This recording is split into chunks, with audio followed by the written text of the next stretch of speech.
Good afternoon and welcome to Lunchtime Shares with me, Kevin Britz, proudly powered by leadershipbydesign.co, leading the charge with insights, information, and ultimately effective results. Joining me in today's marketing and leadership segment, marketing communications expert and co-host, Craig Paisley. How are you doing, Craig? Kevin, I'm good. Thanks. Yeah, good to be chatting again on this glorious day after a wonderful bit of rain last night. I don't know if you had any, but it was really, really well appreciated.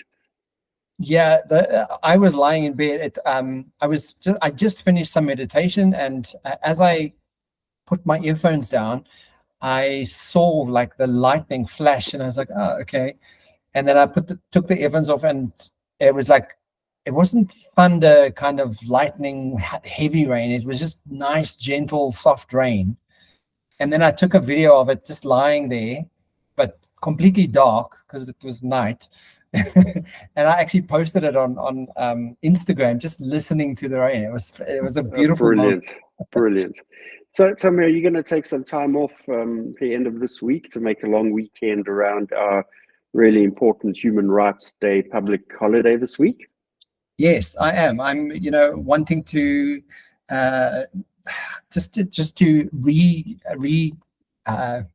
recalibrate my brain a little bit for what's coming up in April. And there's some really big things happening in my world. So the pressure is on, and I want to make sure that I've already started doing a lot of prep work and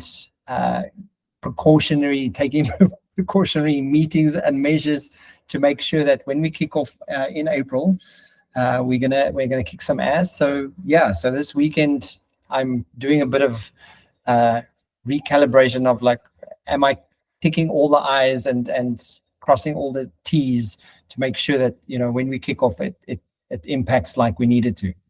Brilliant. Are you taking some time off? No, training on Thursday for the cycling race, but Friday from 7 a.m. through till I think my last meeting will finish at about 5 o'clock on Friday. Oh wow, that's fun. So yeah, thanks. Good luck with that. But yes, hang on. I had our email open and I'm like totally missing the point here. But like to our conversation today, Craig, like it's quite exciting that we're sharing our 150th episode today, right? That is correct, Kevin. Can you believe it? Hey, 150 episodes of continuous, as you mentioned, was it a week ago?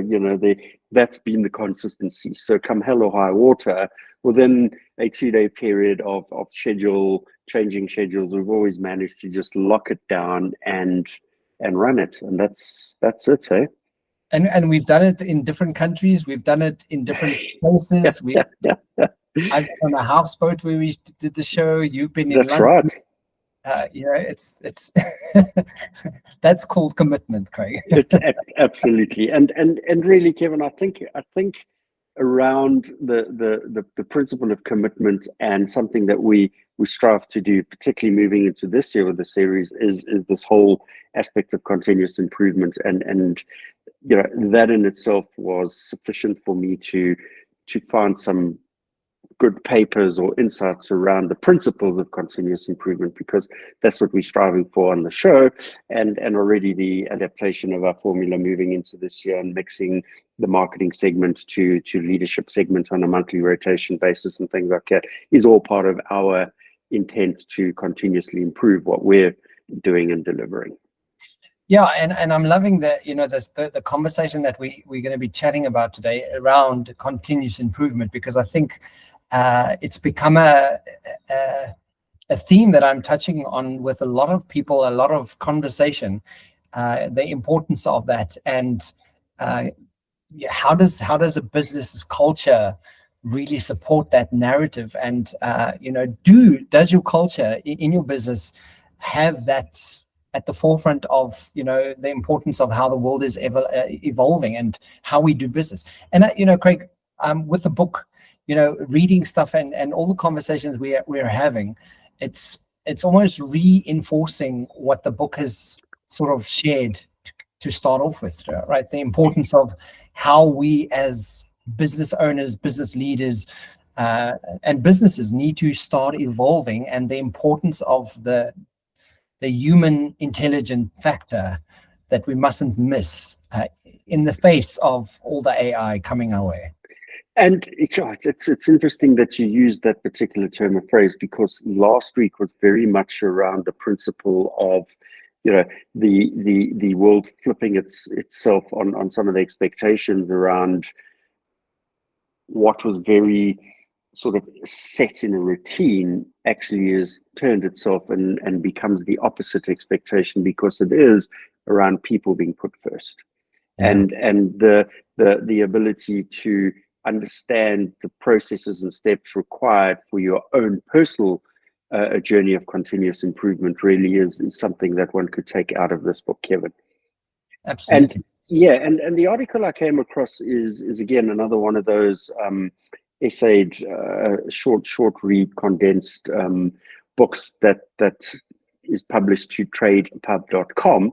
This one was published by Wikijob, and unfortunately there were no authors or names attributed to the article, because I was quite keen to, do a bit more background research. I like to understand more about the authors that are actually publishing this content and whose pieces we're actually talking about on the show. But the article opens with the following summary.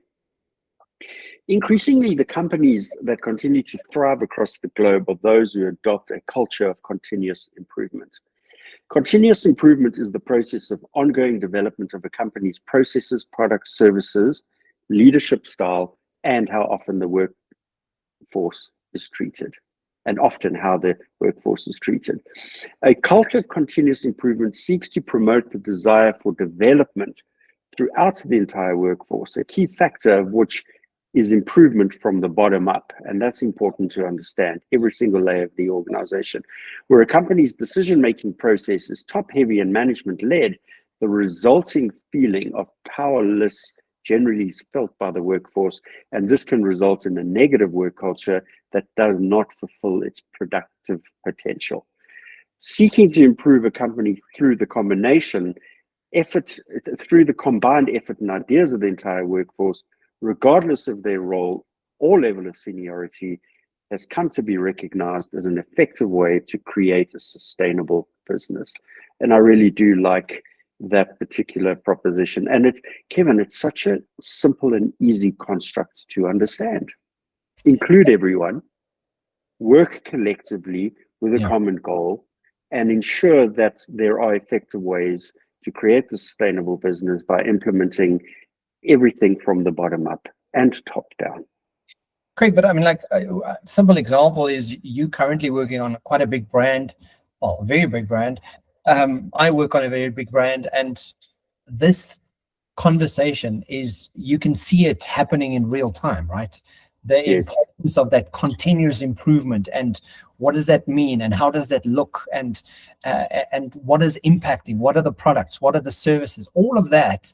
You can see, like from the conversations we've had about our brands that we work on, the importance of that as a fundamental to the success of where they're going. That's key. Those 5 points that you referenced again, Kevin. The development of a company's processes, its products, its services, its leadership style, and then definitely how often the workforce is treated, good or bad. Yeah, very, very much key to defining the success of that business. So, I mean, in terms of the document, it speaks of 4 types of corporate culture, right? Is that where we're moving to next year? Yeah, Kevin. So firstly, we really have to understand what continuous improvement is and why it's important before we can even get to really understand what those 4 types of corporate culture are. And really, continuous improvement not only helps companies actually adapt and adopt this into their culture, but also to the employees who work for them, Kevin. And really, it's important to just understand what those principles are. And one of the main reasons continuous improvement is important is it does give competitive advantage. And continuous improvement has definitely been at least adopted by many organizations around the world. Some examples being Toyota, for instance, but there are still many companies that actually haven't taken advantage of this approach, Kevin. And instead, these companies just remain very top heavy and management led in their decision making, which is an inhibiting factor. Companies that adopt a continuous improvement culture are likely to have a competitive edge over the others in the same and parallel adjacent industries, as the entire workforce here, Kevin, seeks to improve their products and services, not simply the management. And again, when that's very purpose driven, very well entrenched around leadership-led capabilities, because it's about bringing the entire workforce on that journey with you around that aligned common set of goals and understanding and purpose. And again, where the values of the organization align with the values of the individuals, that makes it a lot easier. And therefore, it's not just management, it is the entire organization that steps in to ensure improvements across those 5 pillars we spoke about previously. The other key aspect here is actually it's empowering to employees. Continuous improvement is empowering to employees. And it's a metaphor that's often applied to employees in the workforce where they've been described as cogs in a machine. And the suggestion here is that while employees are part of a process, they are only suitable to play one role in that organization. They never come into contact with the cogs at the top. If they fail, they'll be replaced by an identical cog. If they succeed, life will continue as it is, but they'll not progress any further in the machine. However, in a business that's practicing the principle of culture of continuous improvement, they promote a different approach where contact between different areas of the so-called machine is actually enabled, and the knowledge and ideas of all employees are equally valued in this instance, Kevin. And employees are listened to as much as their managers are. And importantly, they are given equal value in their input versus managers' input, Kevin. Vitally important for organizations to understand that. And the opportunity here is to contribute to the success of the company, to be heard, and ultimately to be valued for their expertise. This has obviously a really positive impact on employees, and therefore reduces employee turnover and increases the net promoter scores as well, Kevin. Craig, just an interesting observation around quiet quitting is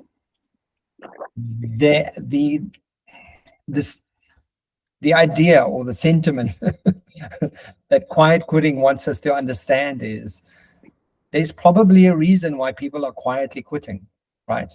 And speaking about empowering your employees, if you're disempowering your employees, there's no reason why the hell they need to commit to anything, right? Because they are then the cogs in the machine. That's exactly it. Right. So if you lean into empowering them, what you are doing is you're creating more leaders in that environment, and because you're empowering them, they have vested interest in why they're there. It eliminates the quiet quitting immediately. So it's if you are top of mind and you understand this and you start recognizing the importance of the soft skills that are unbelievably important for workforces today, empowering your employees are going to change the reason why they function and how they function in that environment. And Kevin, the critical thing there is to be heard and to be ultimately valued for their expertise. And I think that's vitally important. And that incredible positive impact just permeates into those employees' lives as well, because you're going home satisfied on the work you've done each day. You're taking a positive attitude back into your home. You're not waking up in the morning begrudging the fact that you have to get up and go to work and grumpy with the family and things like that. But what's the point that really stood out for me here as well is that when you've got engaged employees and they're in this positive space, they also find other areas of the business where they actually may have a more suitable role than the current role that they're in. And we spoke about this not too long ago either, where the ability to actually move staff within and cross-functional into other departments where they may actually be performing much or have the opportunity to perform and succeed much better than the current roles that they're in. Not that they're bad in that respective role, but there may be another role that actually, through this level of engagement, participation, being heard and developing certain expertise, they actually have the ability to step into another role and add even more value to the organization, Kevin. Absolutely, yeah. The other positive here is it promotes improvement of services or products, and at the end of the day, that's why organizations in business, they offer services and products to consumers to meet people's needs and to ensure that there is this understanding of what those changing needs are. So a culture of continuous improvement includes the whole workforce in the development of these services and products, and not just the machine man in the engine room. He gets to contribute to the thinking and the delivery of the capability there. And the statement here is that with the eyes on the company's services or products at all levels and an openness to receiving ideas and ways to improve them, the rate at which services or products can be developed increases. And again, if you have inculcated this culture of continuous improvement, and you're able to get to market faster with new products or improve the performance of products at a faster rate, you're definitely sitting in a position where you've got a competitive advantage. It also increases creative problem solving, Kevin. So most people can think of a time when their work environment or the processes could actually have been improved. And in this state of the culture of continuous improvement, you're not only invited to make those problems evident, but actually you've been given the chance to actually help solve those problems. And this openness to ideas from across the spectrum of your workforce definitely it allows problem solving and brings an opportunity for improvement, and actually having people look at problems from different angles and from different points of view within the organization, bringing in their different points of view, really important there. Some examples of continuous improvement, Kevin, in practice. It's about setting up workshops to discuss particular areas of the business where there's a problem, where attendees are key personnel, but actually have various levels of seniority. And this really is a great way to actually flatten the structures as well, and just bring everybody around the table to bring a point of view, again, going back to that point of view from different angles. And even where, and this is a point that I like, even where there are no perceived problems, addressing a specific process opens up the floor for employees to address their concerns. And that's important, because it doesn't always have to be around the fact that there is a problem, but this open dialogue for continuous improvement just allows people to drop their guard and bring a different point of conversation into the organization. Surveys and polls, sending out surveys to staff members provides another opportunity to gather information across the business, and it also improves employee engagement as staff members feel their opinions are wanted and valued. And again, it's not just about gathering information, it's about demonstrating and acting on the information that's gathered, Kevin. Yeah. Conduct a gap analysis. A gap analysis asks 3 questions relating to either the business as a whole or one specific area within the business. So it could be a department or a functional role in the business. So firstly is ask the question, where are we now? And really get to understand what that means to the business. And then, where do you want to be? And the beauty here is when you are bringing the cross-functional teams into the conversation, it'll be really interesting to see where each team sees themselves in the organization, and cascade that into where each individual sees themselves in the now and where they want to be. And then again, workshopping to understand how to close the gaps between the two. And some expectations may be so large that individual may be in the wrong organization, or the expectations of leadership are so large that actually they need to change a few things to bring more of the team along with them in a more manageable and meaningful way, Kevin. So definitely, gap analysis, ideal framework for bringing together employees from different areas of the business at varying levels, Kevin. What I like about this, Craig, is these conversations are not new conversations. They're fundamental conversations. So when you stick to the fundamentals of really getting that information, creating workshops and unpacking the critical thinking, the creativity around a service or a product, and really, pushing that agenda so that you become the competitive advantage in your environment.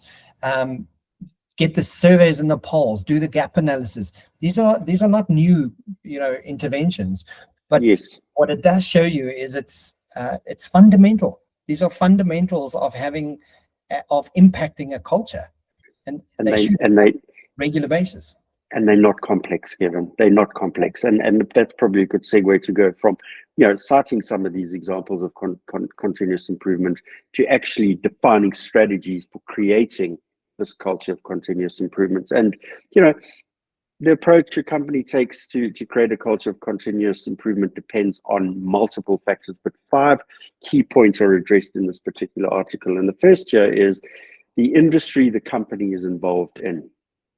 All of the other external factors, Graham Codrington spoke about it as well, fundamental to understand the industry the company is involved in. Is it a product or service-based industry? And the existing company culture, what is that existing company culture? Critical to really do a deep dive into that. Then the size of the workforce and the number of work sites. Is it quite a disparate organization where you've got lots of offices spread around the world or in different locations? How easy is it to manage that remote workforce?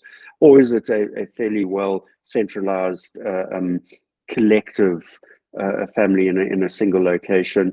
And then whether the business is centralized or spread across several work sites. I'm sorry I mentioned that, but just in terms of are different functions operating in different locations as well, because that adds another complexity to an organization where at the end of the day, when you need to bring all the product or service components together, but they've been developed or created in other centers of excellence in different locations, there's an important need to be able to, at a leadership level, bring that together so that the sum of the parts do create the whole in this instance. Yeah.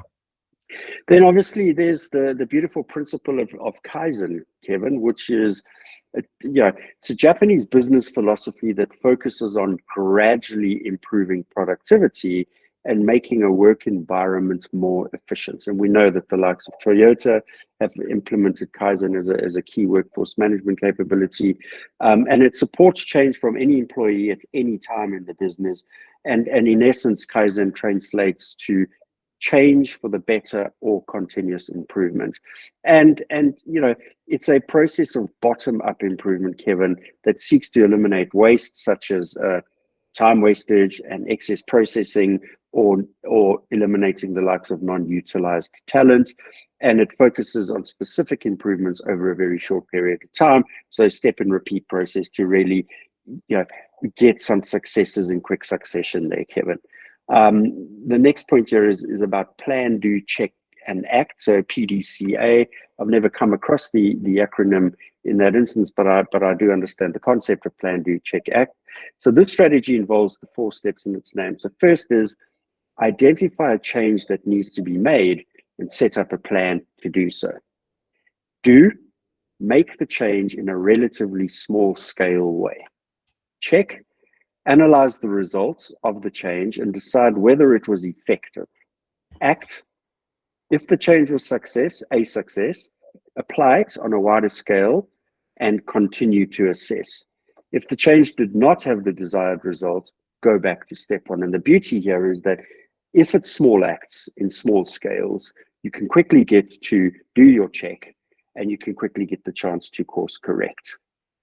Yeah, it's a similar approach to how scrumming works, Craig. So you do those sprints and you kind of and you can set up your sprints in time format. So it could be every 2 weeks. I've even got a company, where they do the sprint in from a Monday to a Friday, and then within that time period to kind of check where they are, reevaluate, readjust, and get some feedback by Friday. So just as a good construct, it gives people a great, simple, actionable strategy to implement change. Yeah.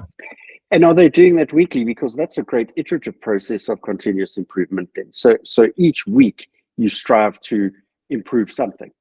Yeah, absolutely. Oh, that's great.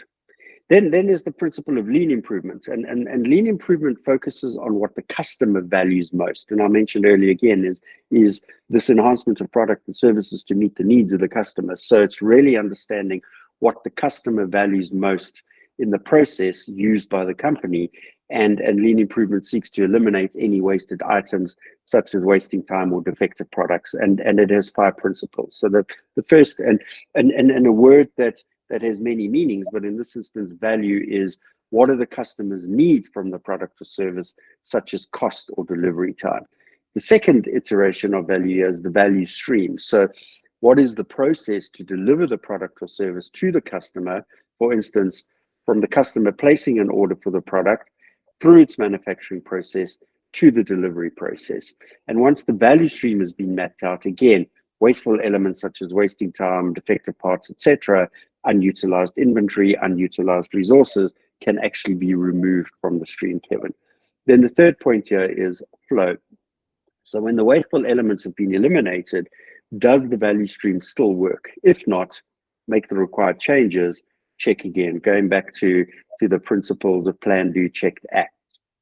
Then the fourth point here is pull. Once the value stream has been improved, the resulting pull, that is the amount of time it takes from the customer order to customer delivery, should be improved, and the need to hold excess inventory removed. So this continuous elimination of excess in the process through each step.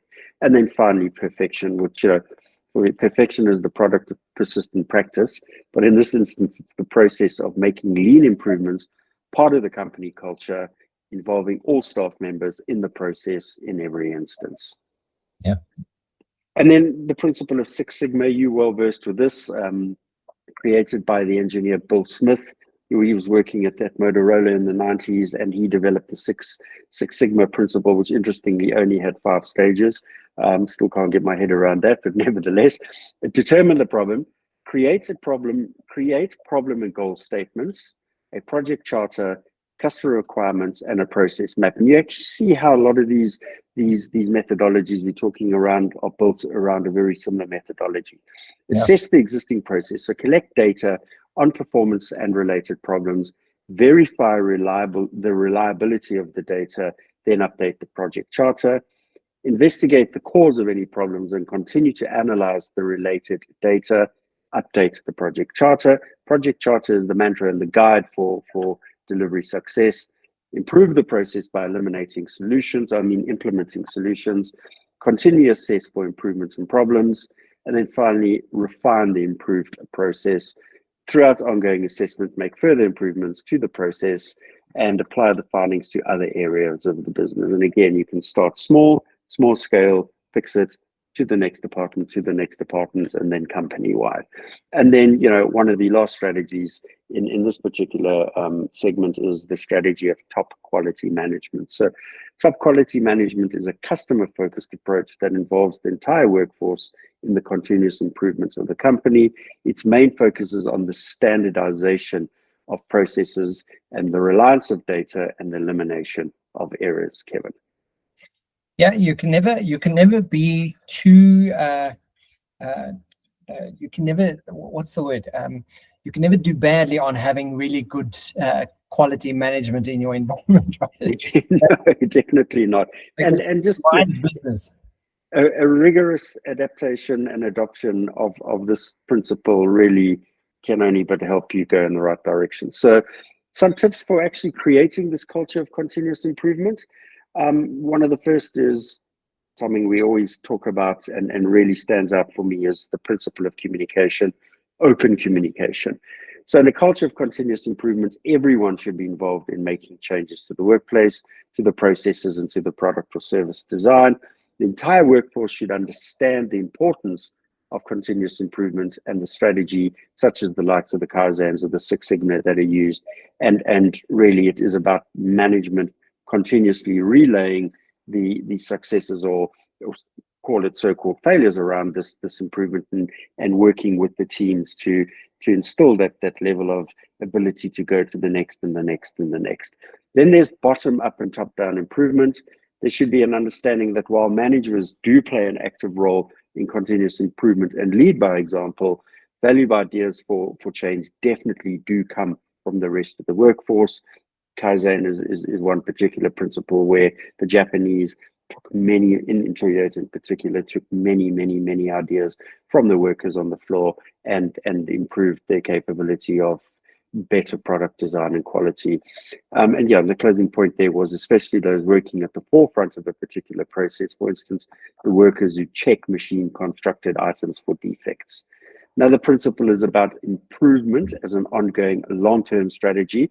And again, I like the reference you talk about one of your clients that do it on a weekly basis. In a culture of continuous improvement, small change and measurable goals, as well as major shifts in working, are implemented on an ongoing basis, as regular as weekly. Overall improvement of the business is not a project that can be finished and moved on from. I like that. It's a process that continues for as long as the business exists, Kevin. Yeah. Openness to employee ideas. Employee ideas, regardless of the role or level, are welcomed, considered, and implemented. And two really key benefits of the opennesses are wider understanding of the process and problems involved in the business by seeking the thoughts of workers at the forefront of each process, and increase employee engagement as the openness promotes motivation, the trust word we used earlier on between workforce and employer, and then obviously removal of barriers. With a bottom-up process for change, employees can then play an active role in improving the business. But importantly, the open communication between workers and employees may pinpoint certain individuals who are actually in a perfect position for promotion or would be better suited to roles that match their skill set. And I did talk about earlier, the internal deployment into other functional areas of the business, Kevin. And then again, vitally important piece for many employees is around reward and recognition. In a culture of continuous improvement, successes are recognized and they are celebrated. Employees who have been involved in the process of change include those whose ideas may have led to the start of the process. They are then well rewarded, and this may often benefit be a benefit to them in the workplace, such as a safer work environment, reward and recognition for the likes of mentions in the monthly newsletters, an extra afternoon off, etc., or even monetary bonus if you really improved the product to the point that it's impacting positively on the bottom line, Kevin. And then continuous feedback, something that is an iterative process. Culture of continuous improvement relies on this continuous feedback. This could come from regular measurement of success or continuing openness to ideas from employees. And again, involving the entire organization and workforce in the process of change makes it possible to have these wider viewpoints and wider conversations. And this enables much more draw in and feedback from staff, Kevin. Yeah, I mean, I again, just listening to these, they almost like fundamentals, Craig. And I think it's when you hear it again, continuous feedback. It's not something new, but it's necessary. Reward and recognition, removing the barriers. Openness to employees' ideas. Just the fact that if you, as an effective leader, create space for employees to be heard, valued, and seen. It creates a whole different element to that culture. But it absolutely does. You won't experience the success of that. And Kevin, I picked up another article, the leanway.net. I've often come across the Leanway, and it's the Leanway blog. And I'm literally going to read out the 11 steps to building a continuous improvement culture as my closing piece. And these steps were published in this article by Doe on the 15th of August 2017. And the reason I selected this is because of the longevity of when this article was published and the relevance of these based on the piece we've just reviewed. So number one, have an end goal in mind. Number two, communicate the goal to everyone. Open communication. Have a framework. Educate and spread awareness. Make change everyone's responsibility. Enhance communication. Stay cautious and don't rush. Measure outcomes. Celebrate success. Create new habits. I really love this one. And then repeat. Yeah, repeat. Keep doing that, right? It's beautiful. And Craig, I love that again. It's not a new concept. It's not new information. It's the fundamentals of having a great culture. And when you understand that and you implement, the thing is, you can just start with one thing. You can start with a Kaizen kind of approach to your week, or just the plan, do, check, and act. Yes. Once a week, call everybody into the room for 10 minutes and kind of go, okay, guys, what's working, what's not working? Let's have it. Like, create that opportunity for people to be seen, heard, and valued for their opinion. And the more people do that, the more actively cultures change inevitably. Absolutely. Absolutely. So guys, if you want to check it out, we'll make sure that we get the link and you can go download the document, How to Create a Culture of Continuous Improvement. And it speaks about the competitive edge, empowering employees, promotes products and service, and increases creative problem solving. I think it's a valuable document to go through and share with everybody, because it's so important. But and again, such a simple construct to your concept to align with and deliver against, Kevin. And with the famous Peter Drucker, who said, "Culture eats strategy for breakfast." Right, that's the QRT for today. Absolutely. What the strategy is. No one really cares about that strategy. If you have a shitty culture, like you may as well give up. Because it's your culture essentially will drive what the strategy is wanting to accomplish. Culture just, the people are important, and the quicker we get to understand that, the better your business is going to function. Correct. Adopt those simple methodologies and principles. You can only be on the right path then. Fantastic. Craig, thank you so much. Guys, please remember to like, share, and tune into the Lunchtime Series every week, Wednesday and Thursday, from myself and Craig. Have a fantastic week. Craig, I'll chat to you soon. Kevin, look forward to that. Have a good one ahead. Ciao.